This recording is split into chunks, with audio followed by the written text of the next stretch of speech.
High, আজকে বহু চর্চিত একটা বই নিয়ে চলে এসেছি এবং সেটা নিয়ে একটু কথা বলবো। ধরতে পারো রিভিউ বা মিনি রিভিউ মতো।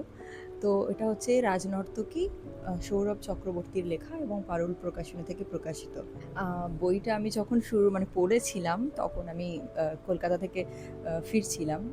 এখনও আমার ফ্লাইটের বোর্ডিং পাসের মধ্যে রাখা আছে। যাই হোক, বইটা নিয়ে একটু কথা বলা যাক। 1830 সালের কলকাতার পটভূমি। শহর কলিকাতা তখন এক বিচিত্র বৈপরীত্যের মহানগরী।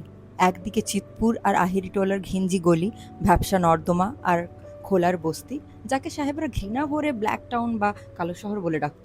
আর অন্যদিকে চৌরঙ্গি থেকে এসপ্ল্যানেড পর্যন্ত বিস্তৃত হোয়াইট টাউন, যার জৌলুস দেখলে লন্ডনের যে কোনো অভিজাত পাড়া বলে ভ্রম হওয়াই বিচিত্র নয়। তো এটা বইয়ের কয়েকটা লাইন। 1830 সালের কলকাতা তখন এক বিচিত্র নগরী। একদিকে রাজপথের ধুলো, অন্যদিকে তেমন আভিজাত্যের চরম আস্ফালন। তেমনই এক অভিজাত জমিদার রথীন্দ্রমোহন মুখার্জির বাগানবাড়িতে লখনৌ বা মুর্শিদাবাদের সেরা সেরা বাইজি নর্তকীদের নিয়ে নাচ গানের আসর বসত। কিন্তু সেই জলসা রাতের পর থেকে তারা যেন হাওয়ায় মিলিয়ে যায়। তাদের আর কোনো হদিশ মেলে না। মুখার্জি পরিবারের আভিজাত্যের ঝলমলে মুখোশের আড়ালে লুকিয়ে আছে ভয়ানক অন্ধকারের কিছু গল্প, বিকৃত কামনা, নিষ্ঠুরতা, শিউরে ওঠার মতো কিছু গোপন সত্য। তাছাড়াও গল্পে সমসাময়িক পরিস্থিতিতে ঠগীদের কথা উঠে এসেছে। এই অদ্ভুত নিপুণ খুনির দল তাদের বিশেষ রুমালের ফাঁসে মানুষের মৃত্যু হয়ে উঠত ভয়ঙ্কর অথচ নীরব।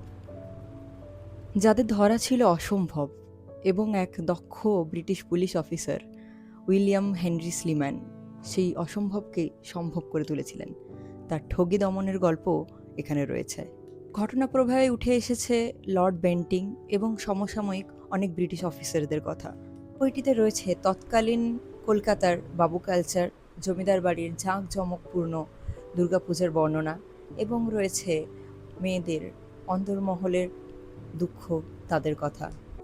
এক জমিদারের বিকৃত লালসা, এক নর্তকীর প্রেম, প্রতিশোধ, কিছু নীরব চোখের জল, এবং সর্বোপরি ক্ষমতার অসীম লোভ। এই বইটিতে উঠে এসেছে এক ধামাচাপা দেওয়া অন্ধকার ইতিহাসের গল্প। বইটিতে রয়েছে বেশ কিছু ইলাস্ট্রেশন, এবং যেগুলোর বেশ ভয়ানকও।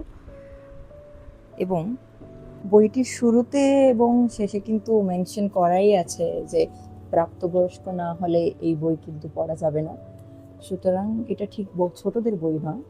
যেভাবে নৃশংসতা, খুন এগুলোর বর্ণনা দেওয়া হয়েছে, এটা ছোটদের না পড়াই ভালো। তো যারা ইতিহাস ভিত্তিক কিছু গল্প পড়তে ভালোবাসো, 1830 সালে কলকাতা কেমন ছিল জানতে চাও, তারা কিন্তু এটা পড়তে পারো।